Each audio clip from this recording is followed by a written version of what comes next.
자, 계속해서 9월 모의고사 영어 25번 글 빨리 보도록 하겠습니다.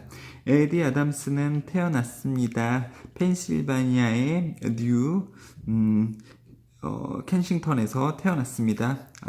에디 아담스라는 사람이 펜실베니아 이 지역에서 태어났습니다. 그는 키웠습니다. 그의 열정을, 사진에 대한 열정을 그가 10대였을 때 키웠습니다. 뭐뭐 했을 때 그가 became a staff photographer, 사진가가 되었을 때 for his high school paper, 그의 고등학교 신문을 위해서 그가 사진작가가 되었을 때 그때가 10대인데요. 그때 사진작가에 대한 혹은 사진에 대한 열정을 키웠습니다. After graduating, 그가 졸업한 이후에 접속사 주어 동사가 접속사 동사 ing로 줄어들 수가 있는 거죠. 동사 원형 쓰시면 안 되고요. 졸업을 한 후에 그는 합류했습니다. 미국의 마린 콜프스에 합류했습니다. 미국의 그러면 해병대에 합류를 했습니다. Where 그곳에서 그는 촬영을 했었던 그렇죠? The Korean War 한국 전쟁으로부터 촬영 장면을 촬영했었던 as a combat photographer 종군 기자로서 한국 전쟁으로부터 그가 장면들을 촬영했었던 미국 해병대에 그는 졸업 후에 들어갔습니다. 자, 1958년에 그는 스텝이 되었습니다. 어디에서 스태프가 되었냐면 멤버가 되었냐면 필라델피아 이브닝 블래튼이라는 곳에 그것은 뭐냐면요. 데일리 이브닝 뉴스페이퍼 매일매일 저녁 신문을 발간하는 그 필라델피아 이브닝 블래튼의 멤버가 되었습니다. 그리고 어디서 발간이 되는 published in Philadelphia 당연하죠. 필라델피아 지역에서 발간되는 저녁 신문인 이 곳에 멤버가 되었습니다. 그렇죠? 필라델피아에서 발간되는 신문이니까 published 쓰는 게 당연하고요.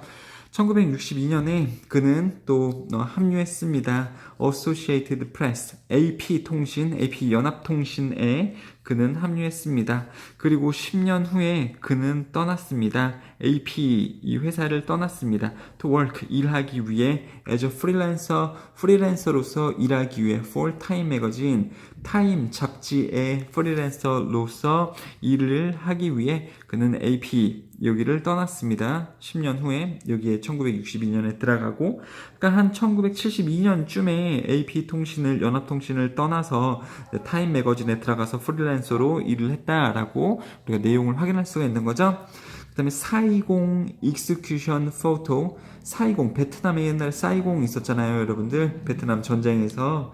그래서 뭐 사실은 사이공 익스큐션 포토 that he took in Vietnam. 베트남에서 그가 찍었던 이 사이공 익스큐션 포토는 얻어주었습니다. 그에게 퓰리처 기자상을 얻어주었습니다. For spot news photograph in 이때요. 1969년에 특종 사진 때문에 퓰리처 기자상을 얻어다 주었습니다. 뭐가요? 베트남에서 그가 찍었던 사이공 익스큐션 포토가요. 사실은 조금 잔인하지만 익스큐션은 실행이란 뜻도 있지만요. 전쟁 중일 때는 이게 사형이라는 뜻도 있어요. 그래서 아마 사형일 것 같은데요. 그 사이공을 그 베트남 군인을 처형을 하는 사진은 그에게 기자상을 얻어 주었습니다. 특종 때문에요. 특종은 여기서 이제 스팟 포토그래피 이렇게도 되겠습니다만 익스클루시브 포토그래피 이것도 특종이 되고요. 다른 사람들이 안 가지고 있고 나만 독점적으로 가지고 있는 거다 보니까 특종이고요. 또 특종이라는 단어 자체가 스쿠프라는 말도 있으니까 좀 알고 계시면 좋겠네요. 다 똑같은 뜻이니까요. 이게 다 특종 사진 이렇게 되는 거니까요. 그는 찍었습니다. 350개의 표지보다 훨씬 더 찍었습니다. 그러니까 350개 이상의 표지를 찍었습니다. 잡지의 표지를 찍었습니다. 정치 지도자들의 초상화와 함께. 그래서 누구 같은 정치 지도자들이 있냐면 혀가 짧아가지고 발음이 잘 안 돼요. 지도자들 누가 있냐면 덩샤오핑 중국에 그리고 리차드 닉슨 대통령이 있었죠. 그 다음에 조지 부시 같은 정치 지도자들의 초상화와 함께 많은 잡지들의 표지를 이만큼 이상 많이 찍었습니다. 끝. 에디 아담스 사진 기자인데요. 이 사람에 대한 사실 문제겠죠. 그래서 OX 문제 빨리 한번 해보시고 한글 쭉쭉 읽어보시고 내용 파악하시고 중요한 건 없죠. 그리고 넘어가 보도록 하겠습니다. 자, 교훈이 있는 글이네요. 교훈이 있는 글. 일단 내용부터 읽어볼게요. 네, 아빠는 밤 늦게까지 일했습니다. as a musician, 음악가로서. 뭐 할 때까지? Until about 3 in the morning. In the morning. 맨날 그러면 아침이라고 할 텐데요, 여러분들. 외국에서는 밤 12시 넘어가면 한국에서는 새벽이라 그러잖아요. 근데 그때부터가 아침이에요. 영어권에서는요. 그래서 about 3 in the morning 그러면 새벽 3시가 되는 겁니다. 새벽 3시. 그것도 외국인들 입장에서는 아침에 되게 이른 아침입니다만 아침에 속하기 때문에 in the morning이라고 얘기해요. 그래서 아버지는 늦게까지 일했습니다. 음악가로서 새벽 3시까지 일했습니다. So he slept late. 늦게 잤습니다. On weekends. 주말에는 주말마다죠. 그러니까 주말들에는 늦게까지 잤습니다. As a result, 그 결과 we didn't have much of a relationship. 우리는 관계를 많이 가지지 못했습니다. 나하고 아빠는 이런 그 부자 간의 관계를 많이 갖지 못했다. 여러 차례가 아니고요. 관계를 여러 차례 이건 웃긴 거고요. 관계가 작고 관계가 크고 그쵸 양으로 봤었을 때 큰 양의 관계를 가지지 못했습니다. 그러니까 much 쓰고 있는 거죠.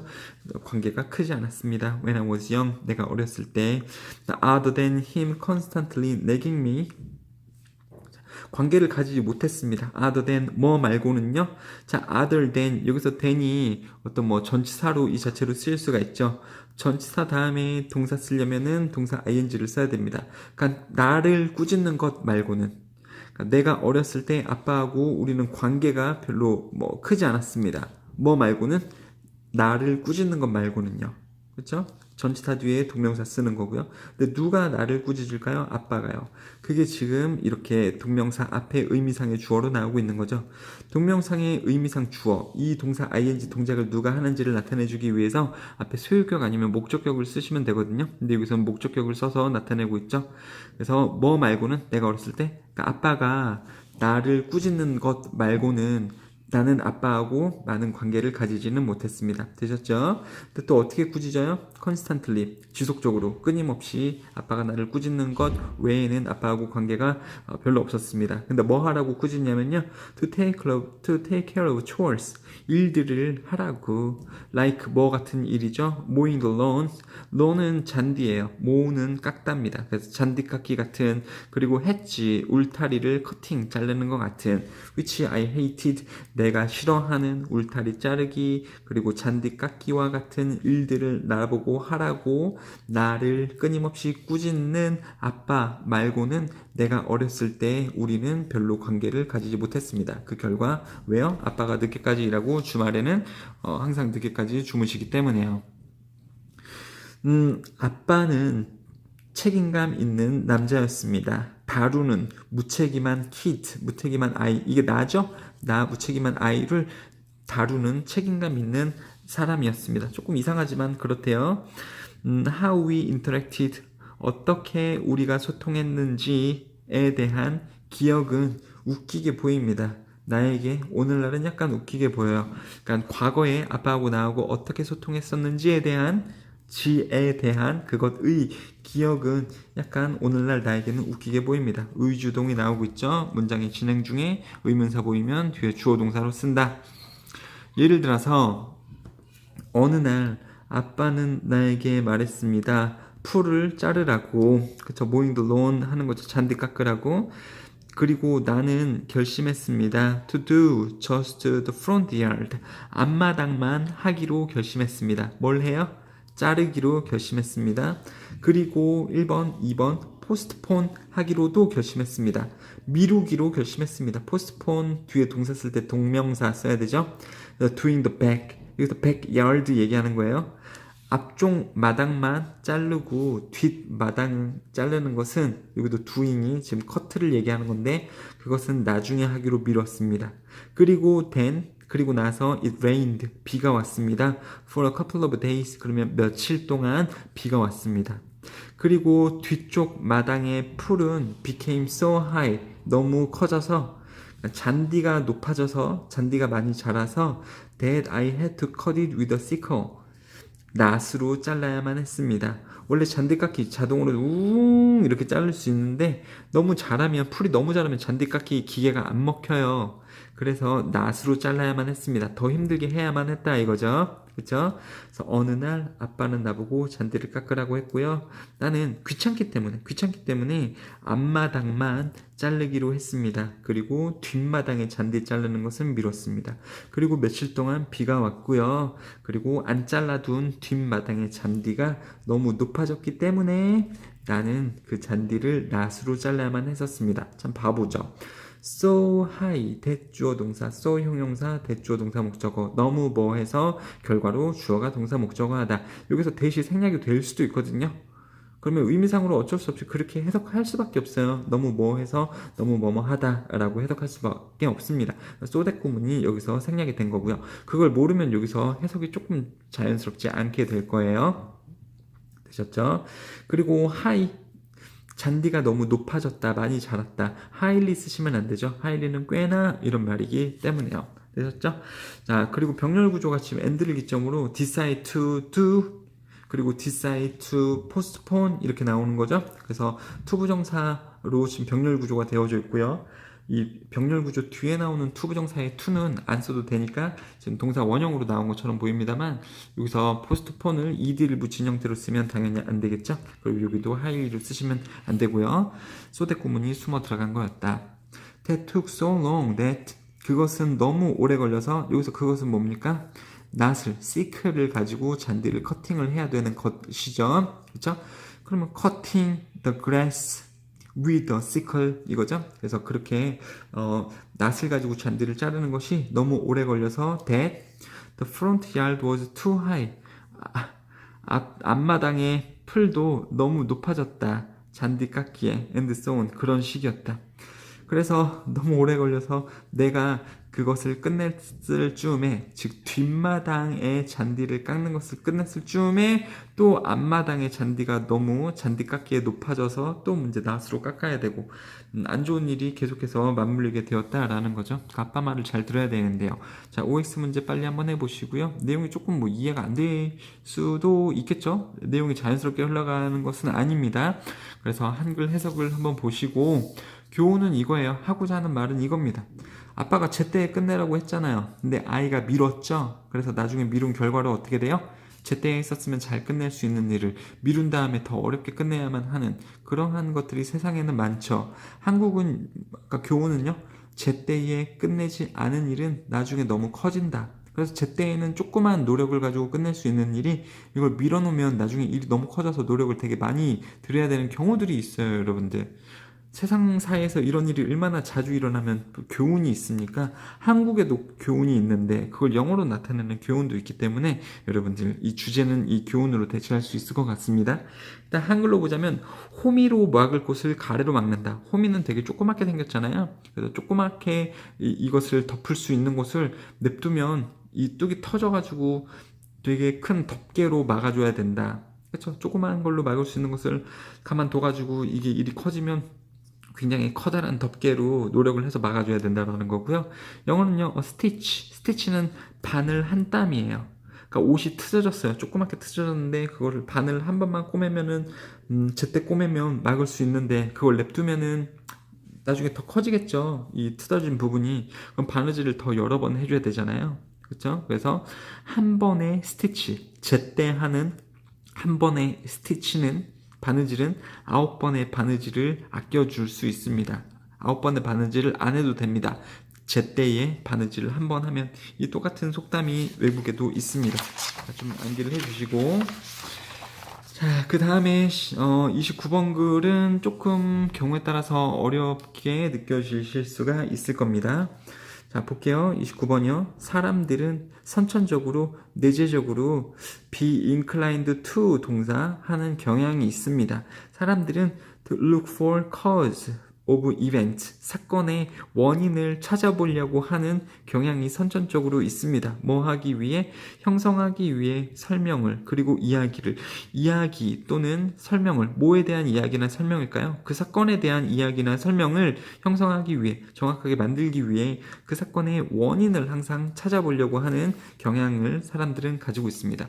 어떤 사건이 일어나면 항상 그 사건에 대한 원인을 찾아보려고 하는 거죠. 원인들을요. 죄송합니다. 자, 2번이요. 이 말이 조금 이해가 안 되실 수 있는데 넘기셔도 됩니다.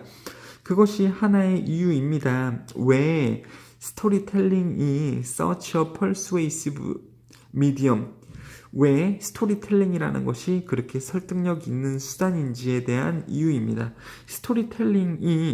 스토리텔링 보면 어떤 사건을 설명하는 것이 스토리텔링이죠. 그러면 그 스토리텔링 안에는 항상 그 발달의 원인을 담고 있습니다. 그렇죠? 그러니까 사람들은 이야기를 들을 때, 스토리텔링 이야기 설명을 들을 때 항상 사건의 결론만 말해주는 게 아니고 뭐의 원인에 의해서 그러한 사건이 결론이 되어지는지를 사람들이 항상 듣기를 원하죠. 그러면 그러한 스토리를 듣게 되면 그렇구나, 수긍을 되게 잘 하죠. 그래서 스토리텔링, 사건의 원인과 결과를 다 담고 있는 스토리텔링이 그렇게 설득력 있는 수단인 이유입니다. 그렇죠? 그래서 사람들이 많이 사건을 이야기로 구성을 할 때 항상 원인과 결과, 원인을 항상 담으려고 노력을 많이 한다라는 거죠. 그 사건과 원인을 담고 있는 스토리텔링이 사람들에게 설득력 있는 수단이다. 사람들을 설득을 잘 한다. 중요한 것은 아닌데 이야기가 지금 좀 껄끄럽죠, 여러분들. such 명사라는 문법 표현이 있어요. such 명사 이렇게 쓰면 틀리다라는 거 어법이 나올 수 있으니까 알려드리고요. Stories resonate, 이야기는 울린다. 우리의 경험과 함께 울려요. 뭘 울릴까요? 마음을 울린다. 그 부분이 생략된 거고요. 우리의 경험하고 울리면서 스토리는 이렇게 마음을 자극을 하고요. 그 다음에 스토리는 제공합니다. 어떤 사례들의 예시를 제공을 해요. 그쵸? 이야기를 들어보면 헛부리 영감님이 저기에 가가지고 무슨 혹을 띄고 왔는데 그 형이 욕심을 내가지고 뭐 이렇게 혹을 하나 더 달고 왔대. 그러면 이제 어떤 예시를 제공하잖아요. 너무 욕심 부리면은 인생이 망할 수 있구나. 그런 걸 느낄 수 있잖아요, 여러분들. 나도 그런 적이 있는데, 나도 욕심을 부리다가 한번 망해본 적이 있는데, 이렇게요. 그게 스토리죠. 우리의 경험들과 그리고 다른 사람들의 이야기로부터 우리는 일반화를 형성하는 경향이 있습니다. 일반화, about the way people behave and things work.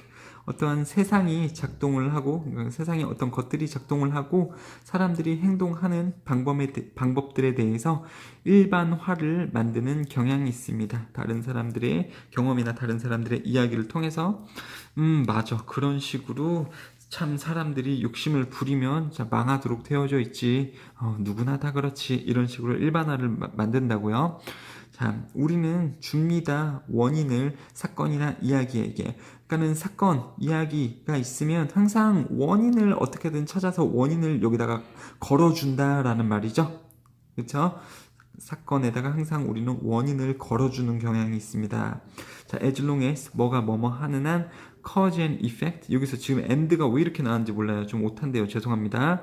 자, 원인과 결과의 페어링, 쌍이 make sense, 이해가 되고 말이 되는 한 그 사건이 그것 때문에 일어난 것 같아. 말이 되네. 그렇게 하면 항상 맞아. 그러면 그 사건은 그것 때문에 일어난 거야. 이렇게 원인을 항상 줍니다. 하는 한 we use them. 그리고 as long 그것이 말이 되는 한 우리는 항상 그 페어링을 이용을 합니다. 그 쌍을 이용을 합니다. 원인과 결과하고 여기서 원인 그리고 결과는 결과이지만 또 이야기일 수도 있어요. 그 쌍이 말이 되는 한 우리는 그 쌍을 사용을 합니다. For understanding future event, 미래의 어떤 또 일어날 수 있는 이야기를 이해하기 위해서 그 원인과 결과를 사용을 합니다. 자, 여기 지금 통념이고 반박으로 넘어가요. 그래서 이제 옛부터 나오는 이 부분이 중요하게 됩니다만 이해가 되세요? 세상에 많은 사건들이 일어나죠. 그리고 사건들을 이해를 하기를 좋아해요. 이야기를 만들어서 이해하는 것을 좋아합니다. 그때 그 사건이 이런 게 있었어, 이런 결과가 있었어, 이렇게만 이야기를 하지 않고 그 사건이 일어나기 위해서 어떤 그 원인들이 있었어. 그 원인을 항상 찾아내서 그 사건, 즉 결과에다가 묶어주죠. 그렇게 이야기를 구성을 하죠, 여러분들.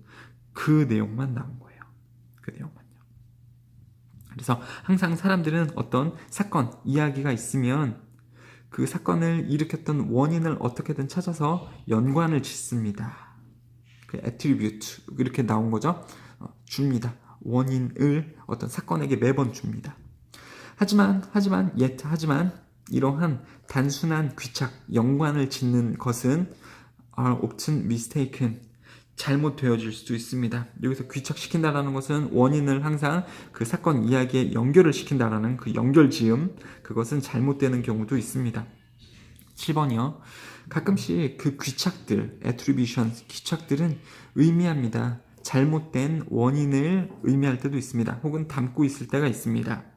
And for some things that happen, 무언가가 일어났던 일들에 대해서 there is no single cause, 하나의 원인이 아닐 때도 있어요. 그러니까 결과가 있을 때 그 원인을 항상 찾는다고 할 때 하나의 원인에 의해서 그 일이 일어나지 않을 때도 있습니다. 그러니까 잘못된 그 원인을 담고 있는 경우도 있을 수 있다. 자, rather 대신에, 그러니까 하나의 원인이 아니고 대신에 복잡한 연속체의 사건들이 있을 수도 있어요. They all contribute to the result. 여기서 사건들은 원인이라고 보셔야 되겠네요. 자, 이야기 결과에 기여하는 복잡한 원인들이 있을 수도 있습니다. 위에서는 이벤트가 결과였는데 여기서 이벤트는 원인이라고 조금 내용이 의역하면 이게 원인들이 되겠죠? 여러 가지 원인들이 있을 수 있어요. 하나의 원인만이 아니고. 그리고 만약에 하나의 이벤트가 would not have occurred, 여기서도 원인인데요. 그 원인이 만약에 하나라도 일어나지 않았다면 그 결과는 아마 달랐을 겁니다. same 아니고 identical 아니죠. 달랐을 수도 있습니다. 그래서 어떤 그 결과가 있으면 그 결과를 내게 되는 원인들이 여러 개가 있을 수도 있는데 이렇게 좀 잘못 귀착을 시키면 이 현상을 모를 수도 있다. 이 그림으로 좀 해드릴게요. 설명이 들어도 잘 모르겠죠? 그리고 심지어 there is no single causal act, 하나의 원인적인 행동이 있지 않을지라도, 그러니까 원인의 행동이 없이 결과만 존재할지라도 that doesn't stop people from assigning one, 하나의 그 원인적인 행동에 원인을 두는 것으로부터 사람들을 막을 수 없습니다. 그러니까 어떤 결과만 있고 원인을 사실 찾을 수 없는 행동들이 있거든요. 사실 있거든요. 나 늦게 잤어. 왜? 이거 그런 게 없어요. 왜 늦게 잤어? 없어요. 그냥 늦게 잤어. 그래서 그 원인적인 원인이 없는 경우라고 할지라도 사람들이 굳이 원인을 찾아서 원인을 그 행동에다가 두는 그러한 것을 사람들을 막지를 못할 겁니다. 그러니까 어떻게든 사람들이 원인을 찾아서 결과에다가 귀착시킨다라는 거죠. 그러니까 지금 두 가지 잘못된 형태를 이야기를 하고 있는데요. 단순하게 원인하고 결과를 귀착시키는 것은 조금 위험한데 이렇게 될 수 있다고요. 결과가 있을 때 원인은 사실은 다양한 걸 수도 있는데 사람들이 하나의 원인이 이 결과를 이끌어냈어 라고 생각을 하는 것도 잘못된 거죠. 여러 가지 원인들이 있을 수 있는데요. 이것이 다 원인이 되는 건데, 그리고요, 원인이 없는 결과도 있을 수 있어요. 그런데 사람들은 항상 어떠한 그 성향을 가진다고요? 맨 밑에 줄 보면 어떻게든 원인을 찾아서, 말도 안 되는 원인이라도 찾아서 결과에다가 묶으려고 한다고요. 그렇죠? 그래서 정말 여기 근처에 있는 게 아니고 정말 뚱딴지 같은 다른 곳에 있는 원인도 강제로 잡아다가 결과에다가 묶으려고 하는 그러한 사람의 행동도 막지 못할 겁니다. 심지어 원인이 없을지라도요. 그래서 이 뒷부분이 다 중요한 글이 되겠습니다. 자, 마지막이네요. 5개씩 찍어서 올리고 있기 때문에 이게 10번째 글이 되겠습니다. Leaving a store, 상점을 떠나면서 나는 차로 돌아갔습니다. 그리고 결국 발견했습니다. 발견하기 위해, 이거 좀 웃긴 거고요. 나는 뭐뭐를 했습니다. 그리고 결국 찾아냈습니다.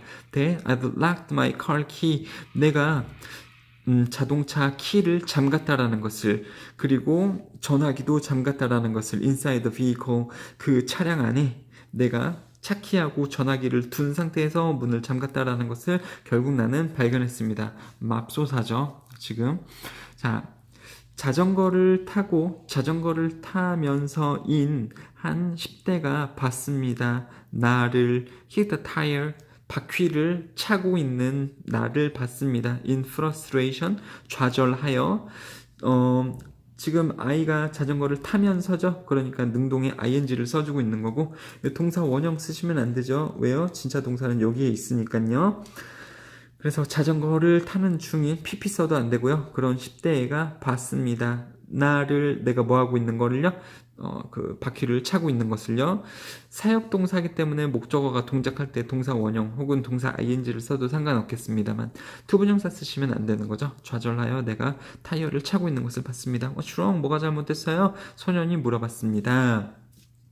나는 설명했습니다. 나의 상황을 설명했습니다. Even if, 비록 내가 뭐뭐라 할지라도 I could call my husband, 내가 남편에게 전화를 할 수 있을지라도 나는 얘기했어요. He can't bring me his car key. 그 남편은 가지고 올 수 없어. 나에게 그 husband의 열쇠, 차키를 가져올 수 없어. Since, 왜냐하면 이게 우리의 단 하나의 차니까. 그러니까 남편이 남편 자체의 차가 없으니까 뭐 걸어올 수도 없고 뭐 택시 타고 올 수는 있겠습니다만 아무튼 차키를 가져다 줄 수는 없을 거야. 그쵸? 뭐 걸어서 올 수도 없고요.